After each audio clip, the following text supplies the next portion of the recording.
안녕하세요. 오늘은 야고보서 1장에서 5장을 우리가 읽도록 하겠습니다. 야고보서는 그 저자가 주님의 동생 야고보로 알려져 있습니다. 1장 1절에 하나님과 주 예수 그리스도의 종 야고보는 흩어져 있는 12지파에게 문안하노라. 여기 야고보는 예수님의 제자 야고보가 아닙니다. 예수님의 육신의 형제 야고보를 말하는 것입니다. 원래 그는 자신의 형님을 메시아로 믿지 않았습니다. 그래서 마태복음 13장에 보면 예수님이 미친 줄 알고 가족들과 함께 잡으러 온 적까지 있었습니다. 그러다가 예수님이 십자가에서 죽으시고 부활하셔서 그에게 나타내 보이셨어요. 그리고 이 야고보가 오순절 마가다락방에서 성령의 체험을 하고 그리고는 초대교회의 든든한 지도자로 세워지게 됩니다. 역사가 요세푸스의 기록에 보면 야고보는 네로 황제 치하인 62년경에 순교했다고 전해집니다. 그러면 이 편지의 수신자는 누구일까요? 역시 1장 1절에 흩어져 있는 12지파에게라고 되어 있습니다. 12지파라고 함은 이스라엘 백성, 유대인들을 말하는 것이고요. 그리고 흩어졌다는 것은 지금 팔레스타인 땅 밖으로 흩어져 있는 상황을 전제하고 있습니다. 초대교회 당시에 스데반 집사의 순교로 시작된 유대교의 핍박으로 예루살렘 교회 성도들이 뿔뿔이 흩어지게 되고 또 흩어진 유대인 성도들은 로마로부터도 점차 경계의 대상이 되지요. 야고보 사도는 이렇게 흩어져 있는 유대인 성도들에게 예루살렘에서 편지를 쓰고 있는 것입니다. 야고보는 그 기록 연대가 약 46에서 49년경이라고 추정하고 있는데요. 이는 신약 성경 중에서도 가장 이른 시기에 기록된 성경일 것이라고 보고 있습니다. 이 편지를 쓴 이유가 있어요. 그것이 유대교 그리고 로마로부터 박해를 받는 성도들에게 너희들이 고난의 때에 인내하고 또 참고 견디라 이렇게 격려하기 위해서 기록을 한 것입니다. 그리고 또 하나가 이 시기에 성도들 사이에 오직 믿음으로 의롭게 된다는 복음, 이 이신칭의에 대한 오해가 생겨났던 것 같습니다. 처음에 예루살렘 교회가 세워질 때만 하더라도 성도들은 자신의 것을 다 내어줄 정도로 형제 자매를 사랑하고 섬겼습니다. 그러면서 교회가 세워졌지요. 그런데 유대교와 로마로부터 견제와 핍박을 받으며 그리고 이 고난의 시기가 길게 진행이 되면서 서로를 대하는 마음이 식어지고 인색해지는 현상이 벌어졌어요. 그리고 무엇보다 오직 믿음으로 의롭게 된다는 이 복음을 잘못 해석해서 믿음을 강조하고 그에 따른 삶의 변화는 등한히 여기는 사람들이 생기기 시작했습니다. 야고보 사도는 이 문제를 넣고 성도들을 바르게 가르칠 필요가 있다고 여겼기 때문에 행함이 있는 믿음을 강조하여 이 편지를 쓰게 된 것입니다. 이 야고보서를 읽어보시면 알겠지만 특징이 있습니다. 1장에서 5장까지 전체 흐름이 일관된 흐름이 아니라는 것입니다. 야고보서는 십자가와 부활, 종말이나 교회 등 어떤 교리를 가르치려고 쓴 서신이 아닙니다. 지금 교회 안에 사랑이 식어지고 형제를 차별하여 대하는 문제가 발생하고 서로 말하는 이 말의 문제가 벌어지니까 성도들에게 실제적인 지침과 교훈을 주기 위하여 기록을 한 것이 야고보서입니다. 또 하나 야고보 사도는 스스로 질문하고 그에 답하는 형식으로 글을 여기저기 쓰고 있습니다. 예를 들어 2장 14절에 내 형제들아 만일 사람이 믿음이 있노라 하고 행함이 없으면 무슨 유익이 있으리요? 이렇게 질문을 합니다.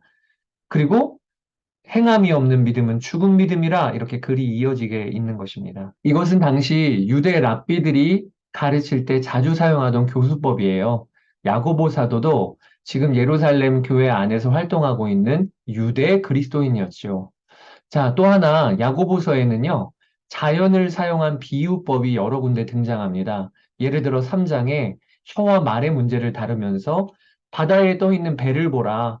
그 큰 배가 작은 키 하나로 인해 움직이지 않느냐. 이런 비유를 들고 있어요. 또 말들의 입에 재갈 물리는 것을 생각해 보라. 힘센 말도 입에 재갈을 딱 물리면 그에 맞춰서 움직이지 않느냐. 여러분, 이런 비유는 복음서에 예수님이 쓰시던 비유법들입니다. 예수님도 하늘에 나는 새를 보라. 들의 백합화를 보라. 예수님의 동생 야고보니까 이렇게 비슷하게 간다고 볼 수 있어요.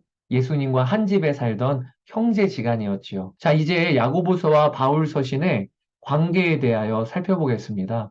마틴 루터는 오직 믿음으로라는 기치를 세우면서 종교개혁을 진행했지요. 그래서 그는 행함을 강조하는 야고보서를 향해서는 지푸라기 서신이라고 아주 평가를 절하했습니다. 이와 같이 바울 서신과 야고보서를 대립구도 혹은 반대되는 주장으로 보는 경우가 있습니다. 그러나 우리가 알 것은 야고보서는 믿음으로 말미암는 구원이라는 바울의 선포를 반대하는 것이 아니라 보완하고 있다는 것을 우리가 알아야 하겠습니다. 믿음과 행함은 동전의 양면과 같이 하나로 붙어 있는 구원의 영역임을 우리가 알아야 하겠습니다. 여기서 제가 한 글귀를 소개해 드리고 싶습니다. 예수님처럼이라는 책을 쓰신 맥스 루케이도 목사님이 그 책에서 이렇게 글을 쓰셨어요. 저는 이것이 기독교 복음의 핵심 문장이라고 싶습니다. 하나님은 우리를 있는 모습 그대로 사랑하신다. 여러분, 이것이 기독교 복음의 핵심이지요. 로마서에서도 우리가 아직 죄인 되었을 때 하나님이 그런 죄인인 우리를 위해 자신의 독생자 예수 그리스도를 내어주셨다고 선포가 됩니다. 하나님은 있는 모습 그대로 죄인인 우리를 사랑하시는 것입니다. 그러나 이것만 말하면 그것은 복음이 아닙니다.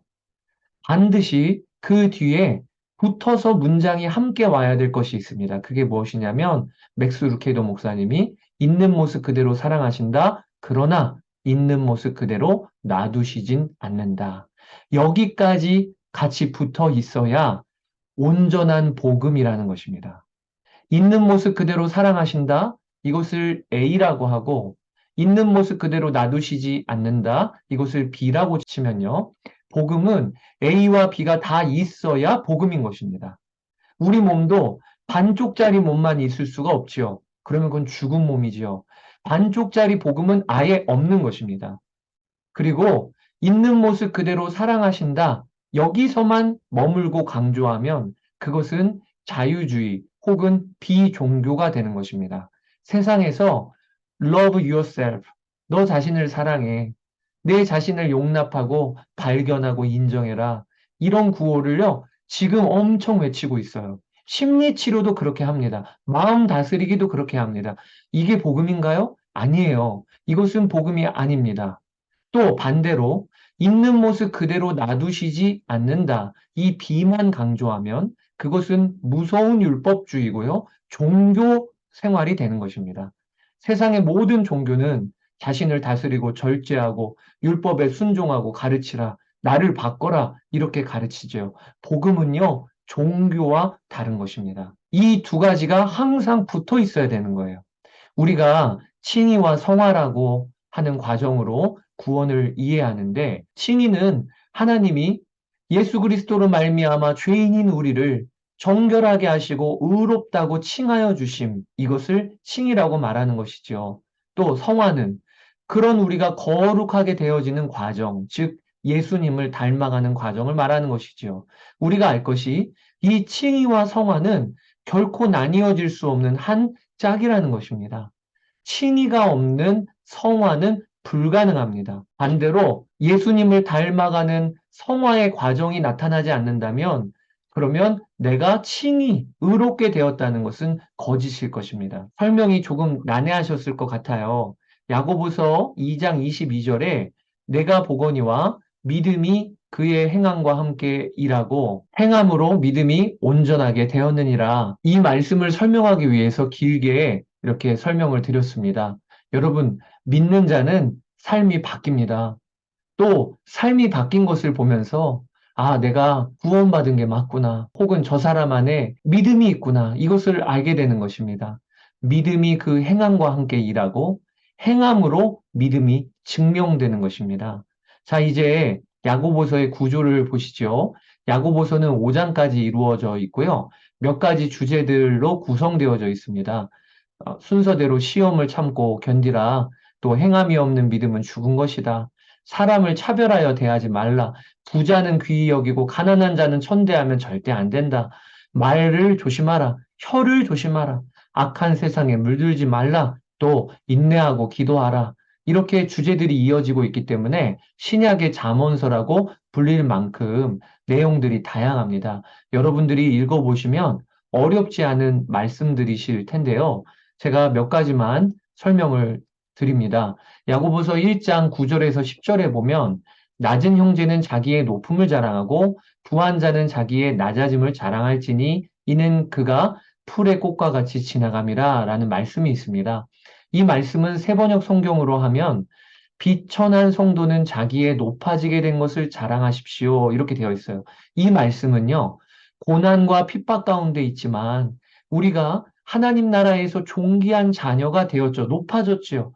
이것을 보면서 고난에 흔들리지 말고 오히려 그리스도인 되었음을 자랑스럽게 여기며 살라라고 하는 도전이에요. 반대로 고난과 핍박 가운데 재산을 잃어버리고 경제적 어려움을 당한 성도들이 있지 않겠습니까?